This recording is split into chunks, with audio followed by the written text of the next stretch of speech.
दोस्तों, हाल ही में जो डाटा प्रोटेक्शन बिल आया है, डिजिटल डाटा प्रोटेक्शन बिल, उससे संबंधित ये दूसरा वीडियो है। पहले वीडियो में हमने ये देख लिया कि जो गोपनीयता है उससे संबंधित संवैधानिक आयाम क्या है, मतलब संविधान में हमारे या सुप्रीम कोर्ट की जो व्याख्याएं हुई हैं उनके दौरान गोपनीयता की व्याख्याएं या निजता की व्याख्याएं समय समय पर क्या की जाती रही हैं, और गोपनीयता का जो अधिकार है पहले क्या था, आवाज़ उसका दायरा कितना बढ़ चुका है, उन सारी चीज़ों का डिस्कशन हमने किया। ये जो दूसरा वीडियो है इसमें हम ये जानेंगे कि जो डाटा प्रोटेक्शन बिल आ रहा है इसकी आखिर आवश्यकता क्या है, मतलब कि क्यों है, जिसलिए ये लाया जा रहा, कि इसकी ज़रूरत ही क्यों है, कि ये लाया क्यों जा रहा है। ये सारी चीज़ें इस वीडियो में हम देखेंगे। क्या हमारा जो आईटी एक्ट था 2000 का वो पर्याप्त नहीं था जिसकी वजह से ये लाए जा रहे हैं, या हाल के कुछ एग्जाम्पल क्या ऐसे हुए हैं जो प्राइवेसी से छेड़खानी करते हैं, हमारी जो निजता है, जो गोपनीयता है, उसको, उसके दायरे को छेड़छाड़ करते हैं, उस वजह से क्या ये डाटा प्रोटेक्शन कानून की ज़रूरत पड़ गई है। तो आज के जो वीडियो होगा वो पूरी तरीके से इसी पे होगा कि हमको डाटा प्रोटेक्शन कानून की ज़रूरत ही क्यों पड़ी। तो देखिए, सबसे बड़ी बात है कि जो प्राइवेसी, जिसकी मतलब की चर्चा हमने पिछले वीडियो में कर ली, तो सबसे बड़ा पोर्शन तो यही है कि प्राइवेसी जो है एक इम्प्लिसिट फंडामेंटल राइट है। इम्प्लिसिट फंडामेंटल राइट का क्या मतलब है कि एक निहित मूल अधिकार है। निहित मूल अधिकार का मतलब कि जैसे आर्टिकल 19 है, आर्टिकल 19 जो हमारी स्वतंत्रता के अधिकार की बात करता है उसके तहत इसको शामिल नहीं किया गया, स्पष्ट रूप से संविधान में लिखा नहीं गया, ना ही आर्टिकल 21 के तहत किया गया। लेकिन सुप्रीम कोर्ट अपने जजमेंट में कैसे लगातार इसको चेंज करके पहले प्राइवेसी को फंडामेंटल राइट नहीं माना, बाद में चूँकि हमारा जो संविधान है वो एक प्रगतिशील संविधान है, परिवर्तनशील संविधान है, एक जीवन संविधान का उदाहरण है, इसलिए समय की ज़रूरत हुई तो उसने प्राइवेसी को एक फंडामेंटल राइट माना। और जब फंडामेंटल राइट माना तब उसने साथ में ये भी कहा कि जो प्राइवेसी है वो एक इम्प्लिसिट फंडामेंटल राइट है, कि ये तो निहित ही है, ये तो होना ही चाहिए, ये तो प्राकृतिक अधिकार है, ये तो नेचुरल राइट्स है, ये तो आदमी जब पैदा होता है उसी के साथ उसको मिल जाना चाहिए उसकी निजता का अधिकार। तो सबसे बड़ी मतलब कि यही ज़रूरत है डाटा प्रोटेक्शन कानून की, कि वो हमारी प्राइवेसी का जो अधिकार है उसको सिक्योर कर सके। सबसे बड़ी ज़रूरत इस कानून की यही है, हमारी निजता की, हमारी बॉडीली ऑटोनॉमी की निजता, हमारे मतलब शारीरिक, दैहिक, मानसिक, इन सब चीज़ की निजता, हमारे डाटा की निजता, हमारे जो इन्फॉर्मेशन है हमने शेयर की है हर जगह, हर प्लेटफॉर्म पे, उसकी निजता, हर तरीके की निजता की, हर तरीके की प्राइवेसी की एक सुरक्षा हो सके। क्योंकि आज हम एक डिजिटल युग में रह रहे हैं जहाँ चारों तरफ हमारी इन्फॉर्मेशन सोशल मीडिया में, सरकारी एजेंसी हैं उनके पास, जो मतलब प्राइवेट एजेंसी है उनके पास, पूरी दुनिया की जो भी बड़ी बड़ी कंपनियां हैं सब कुछ आज डेटा की प्रोसेसिंग पे पूरा काम चल रहा है। चाहे अमेजन हो, फ्लिपकार्ट हो, कोई भी बड़ी कंपनी ले लीजिए, क्रिप्टो करेंसी हो, कुछ भी हो, सब कुछ डाटा की प्रोसेसिंग पे चल रहा है। अब वो डाटा किसका डाटा, वो जो लोगों के डाटा है उन्हीं की प्रोसेसिंग करते हैं, एक मतलब कि एक पैटर्न निकालते हैं, उसी पे सामान को बेचते हैं, और इसी में वो हमारा जो डाटा है उनका, हमारी प्राइवेसी का उल्लंघन भी करते हैं। तो सबसे बड़ी ज़रूरत हमारी ये है कि प्राइवेसी को सिक्योर करना, इसलिए हमको डाटा प्रोटेक्शन कानून की ज़रूरत है। दूसरा, हर नागरिक डिजर्व करता है दोस्तों right to be left alone. Right to be left alone का क्या मतलब है कि मुझे मेरे हाल पर छोड़ दो, हर बात में मुझे टीका टिप्पणी, मतलब कि कुछ हर बात पे सिखाओ मत कि मुझे क्या करना चाहिए। जो गवर्नमेंट हो, जो एजेंसियां हो, वो लेजर्स फेयर की रणनीति अपनाए, मतलब हस्तक्षेप की रणनीति अपनाए। मेरा जो जीवन है वो मैं अपने मूल्यों पे जीऊँगा, ना कि आपके मूल्यों पे। तो आप मुझे हर बात पे ये मत सिखाइए कि ऐसे होना चाहिए, ऐसे होना चाहिए। एक मतलब कि पैदा होने के साथ ही में एक ये जो प्राकृतिक अधिकार है मेरा, कि मैं अपने मतलब किस तरीके से जीना चाहता हूँ उस तरीके से जो समाज में जो संसाधन है उसका किस तरीके से यूज करना है उस तरीके से यूज़ करूँ। आप मुझे हमेशा बताते मत रहो, निर्भीक तरीके से मैं अपने जो डाटा हैं उनका यूज कर सकूं, उसमें गवर्नमेंट की एजेंसियां निगरानी लगाए ना बैठे रहें। हाँ, मुझे अपनी स्वतंत्रता का पता है। स्वतंत्रता जो होती है दोस्तों, कि स्वतंत्रता की एक परिधि होती है, और ये बाहरी परिधि उसकी मतलब कि ये स्वच्छंदता है। स्वच्छंदता में हम किसी न किसी के और दूसरे के अधिकार का अतिक्रमण करते हैं, लेकिन मुझे ये पता है कि मेरी स्वतंत्रता का दायरा कहाँ तक है, तो मुझे जब ये पता होगा तो मैं किसी और के अधिकार का अतिक्रमण नहीं करूँगा। इसी तरीके से गवर्नमेंट को भी पता होना चाहिए कि जो लोग हैं, नागरिक हैं, उनके भी बहुत इंपॉर्टेंट अधिकार होते हैं, उनको भी बार बार सिखाने की, बार बार टोकने की, जो सरकारी एजेंसियां हैं हर मामले में उनके हस्तक्षेप ना करें। इसलिए मुझे डाटा प्रोटेक्शन कानून की ज़रूरत है। जब डाटा प्रोटेक्शन कानून होगा तब मैं किस तरीके से अपने डाटा का यूज़ करना चाहता हूँ मेरे हाथ में होगा। या इस तरह की सरकारें जो क्या करती हैं, वो हमारे डाटा का प्रोसेसिंग करती हैं, मैनिपुलेट करती हैं और उसके हिसाब से हमको मतलब कि हमारे लिए चीज़ें बनाती हैं और उसका उस दौरान उपयोग भी कर लेती हैं। अब मान लीजिए मुझे कोई बीमारी है, अब सरकार को पता चल गया कि हाँ इसके पास इस तरीके की मतलब इसके इस तरीके की बीमारी है, क्योंकि उन्होंने मेरा डीएनए सैंपल का एनालिसिस कर लिया। अब उन्होंने मुझे समाज से काट के अलग रख दिया। और इसमें कई बार जो सरकारें मतलब कि सही चीज़ के लिए भी करती हैं, लेकिन ज़्यादातर मामले में दुरुपयोग करती हैं। जैसे अभी इंटरनेट बैन का मुद्दा हो गया, तो मुझे मेरे हाल पर छोड़ दो, इसलिए इस डाटा प्रोटेक्शन कानून की ज़रूरत है।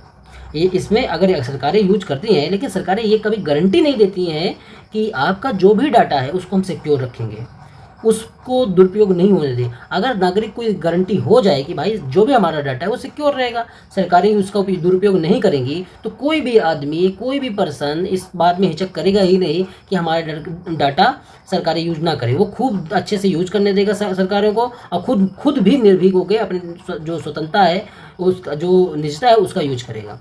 तो इसलिए भी हमको डाटा प्रोटेक्शन एक्ट की कानून की ज़रूरत है।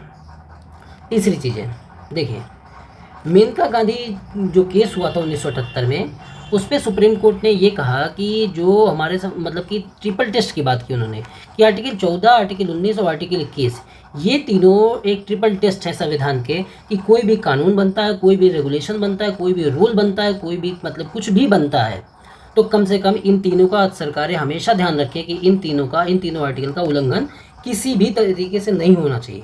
तो जब डाटा प्रोटेक्शन कानून बना रही सरकार बनाई है, तो क्या उसमें इन्होंने ये ख्याल रखा है कि आर्टिकल 14 जो नागरिकों की स्वतंत्रता समानता की बात करता है, आर्टिकल 19 जो नागरिकों की स्वतंत्र मतलब कि फ्रीडम ऑफ एक्सप्रेशन की बात करता है, वाक और अभिव्यक्ति की स्वतंत्रता की बात करता है, आर्टिकल 21 जो गरिमापूर्ण जीवन जीने के अधिकार की बात करता है, और इसी में गरिमापूर्ण जीवन जीने के अधिकार में ही निजता का अधिकार भी शामिल है। तो सरकार ने क्या इन तीनों का मतलब कि आर्टिकल 14, 19 और 21 का ध्यान रखा ये कानून बनाते समय?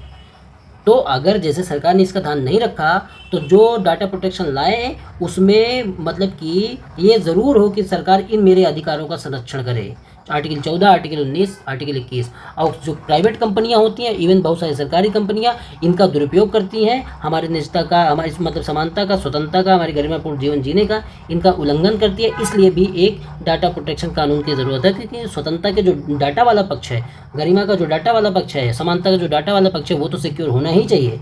तो इसलिए हमको एक डिजिटल डाटा प्रोटेक्शन कानून की आवश्यकता है, और due process of law follow होना चाहिए। कुछ भी कानून बनाते समय रीजनेबल रिस्ट्रिक्शन होना चाहिए, कि मतलब सरकारें ऐसा कानून ना बनाए, या मतलब कि जैसे मान लीजिए इसका कि ड्यू प्रोसेस ऑफ लॉ का क्या मतलब है कि फेयर ट्रीटमेंट ऑफ लॉ, जो कानून हो उसका फेयर ट्रीटमेंट हो, और सरकारें अपने हित में जो नागरिक है उनकी स्वतंत्रता को ताक पे न रख दें। सारी स्वतंत्रता सरकार की ही नहीं होती, स्वतंत्रता नागरिक की भी होती है। इस वजह से ये कानून फॉलो होना चाहिए, इनका ध्यान रखा जाना चाहिए, और रीजनेबल रिस्ट्रिक्शन होना चाहिए कि जब भी सरकार कानून बनाए तो वो कम से कम इनसे मतलब कि 14, 19 और 21 से कॉन्ट्राडिक्ट ना करें, उसमें भी रीजनेबल रिस्ट्रिक्शन हो कि भाई नहीं, हमने आपकी निजता का यहाँ तक ख्याल रखा है, इस मामले में उल्लंघन करेंगे, इस मामले में सरकारी एजेंसियाँ उल्लंघन करेंगी, आपकी निजता के सवालों का जवाब नहीं देंगी, तो वो जब निजता के सवालों का जवाब नहीं देंगी तो वो एक तरीके से रीजनेबल रिस्ट्रिक्शन तरीके युक्त होना चाहिए। ये नहीं कि सरकारी एजेंसी ये कह दे कि भाई ये स्वतंत्र सुरक्षा के नाम पे है, ये संप्रभुता के नाम है, ये इन्फॉर्मेशन नहीं देंगे, जबकि है एक छोटी सी ही बात। तो जब इस तरीके की बात नहीं हो तो जब कानून बनाया जाए तो उसमें ये ध्यान रखा ही जाना चाहिए।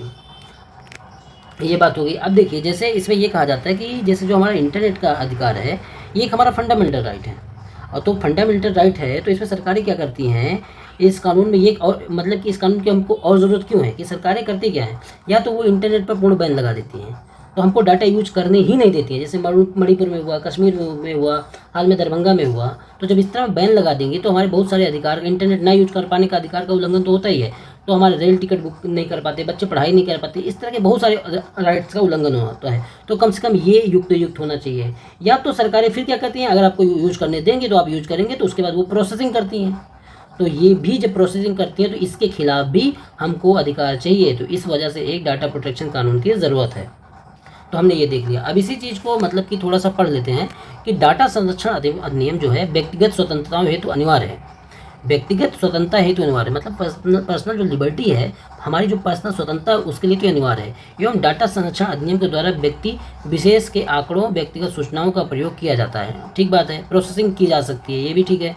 लेकिन प्रोसेसिंग का जब दुरुपयोग किया जाता है वो ठीक नहीं है। लेकिन गोपनीयता एवं मेनका गांधी मामले के स्तंभ के अंतर्गत जो भी हमने डिस्कस किया, आर्टिकल 14 राइट अगेंस्ट आर्बिट्रेटिनेस, मतलब कि जो हमारा क्या कहते हैं पक्षपात होता है ना, उसके विरुद्ध अधिकार की भी बात आर्टिकल 14 करता है। तो सरकारें ये ना करें, इसलिए हमको कानून की ज़रूरत है।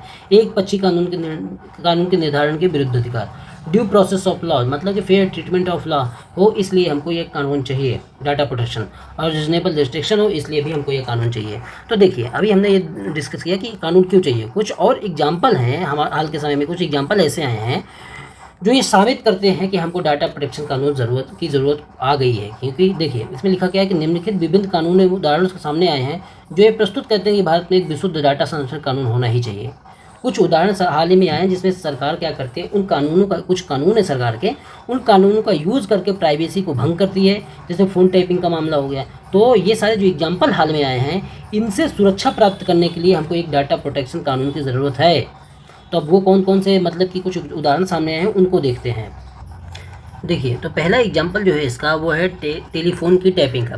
सरकारें क्या करती हैं कि जो अपने विपक्षी हैं या बहुत सारे नागरिक हैं, उनके फ़ोन को टैप करवाती हैं।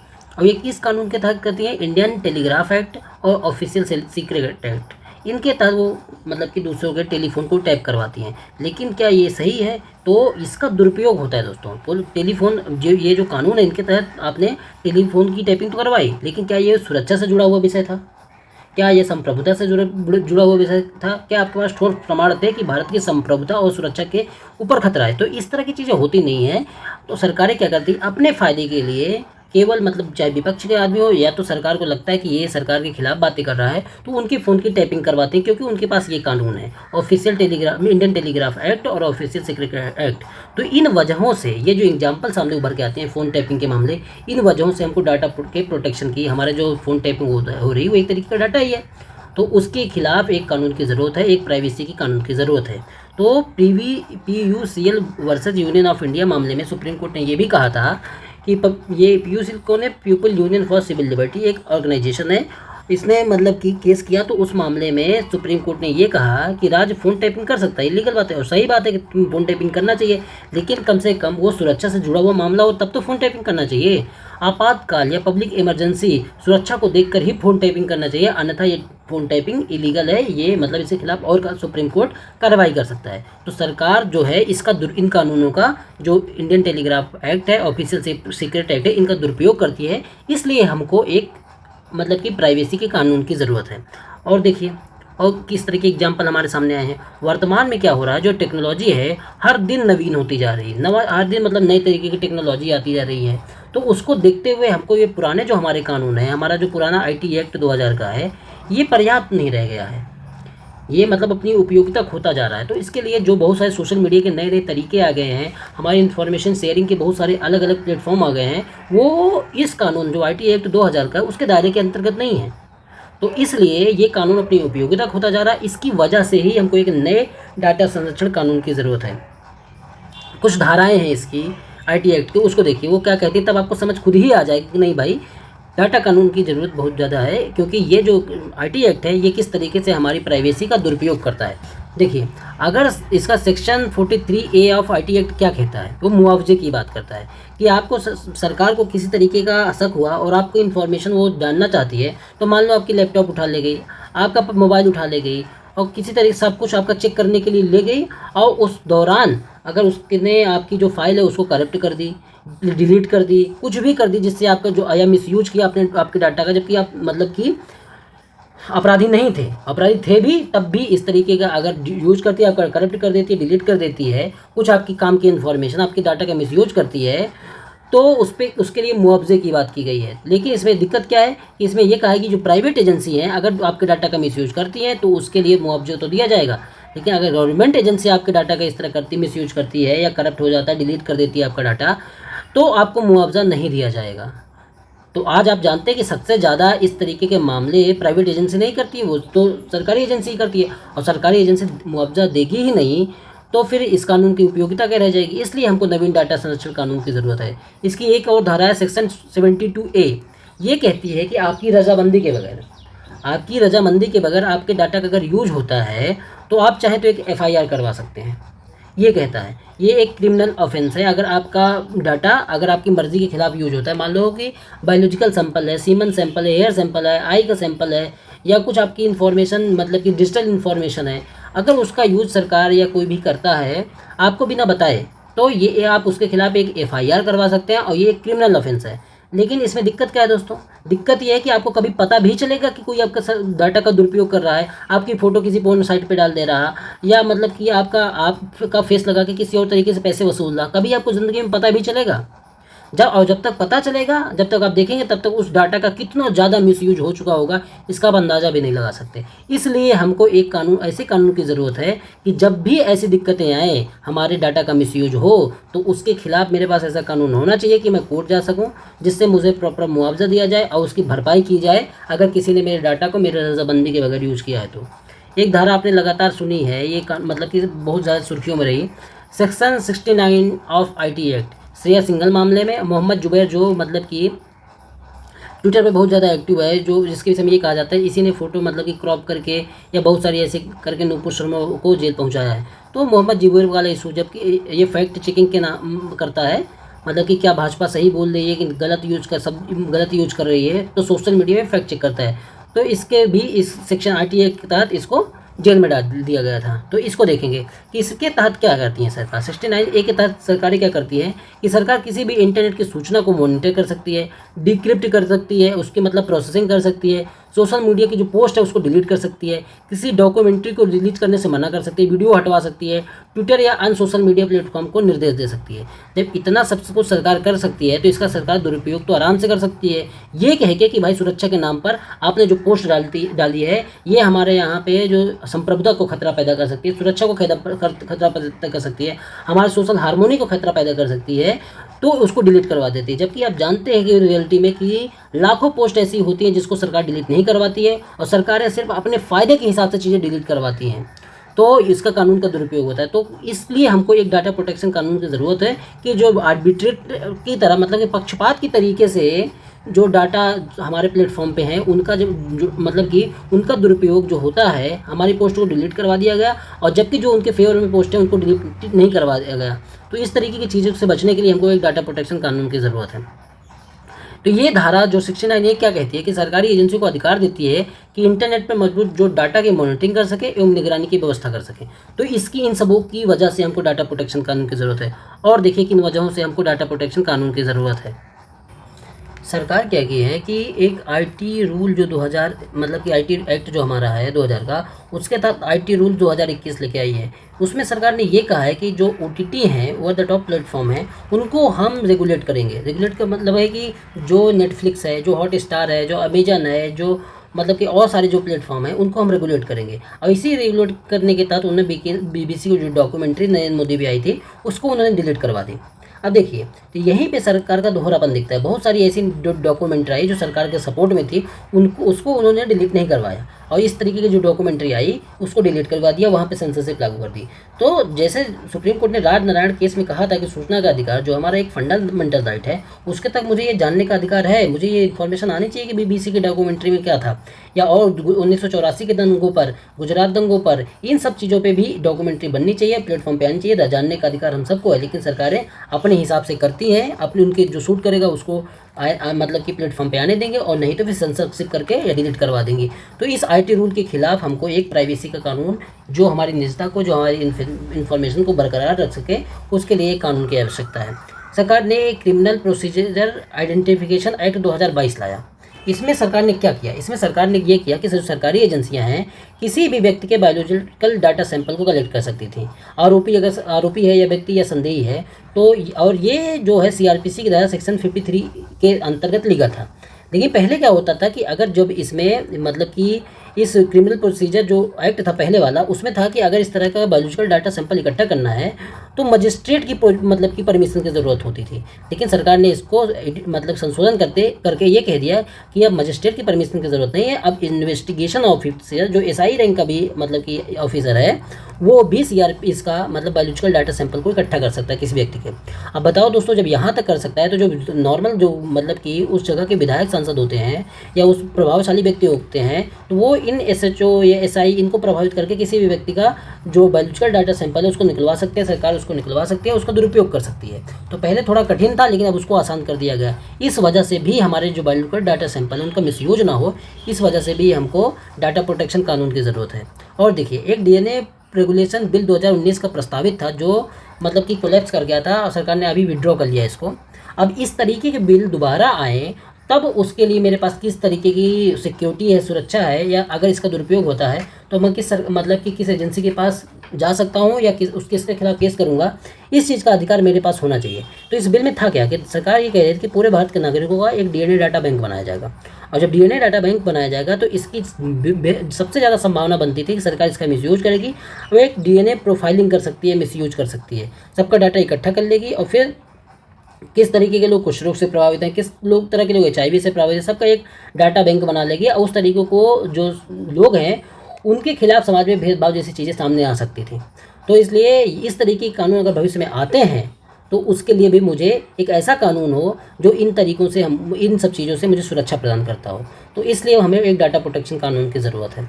तो ये कि मतलब कि लेजिस्लेशन है आर्टिकल 14 के तहत कि जो doctrine of colour label legislation है, पूर्वाग्रह से प्रभावित होकर बनाया गया कानून। इसका क्या मतलब है दोस्तों कि सरकार अगर कुछ ऐसा कानून बनाती है जो पूर्वाग्रह से प्रभावित होकर है, कि सरकार कुछ पूर्वाग्रही है उसके हिसाब से उसने कानून अपने हिसाब से कानून बनाया। जैसे कुछ लोग CAA जो नागरिकता संशोधन अधिनियम था, मतलब कि नागरिकता वाला CEA कानून था, उसको कुछ लोग कहते हैं कि सरकार पूर्वाग्रह होकर इन्होंने बनाया था।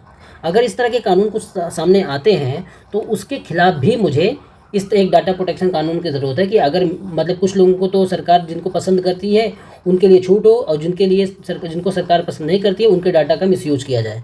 तो इस तरह के कानून अगर आए तो उसके खिलाफ मुझे डाटा प्रोटेक्शन कानून हो मेरे पास, इसलिए डाटा प्रोटेक्शन कानून की ज़रूरत है। तो हमने इस वीडियो में ये देखा कि हमको डाटा प्रोटेक्शन कानून की ज़रूरत क्यों, पूरी तरीके से हमने समझ लिया, एक भी पॉइंट आपको इसके अलावा नहीं मिलेगा।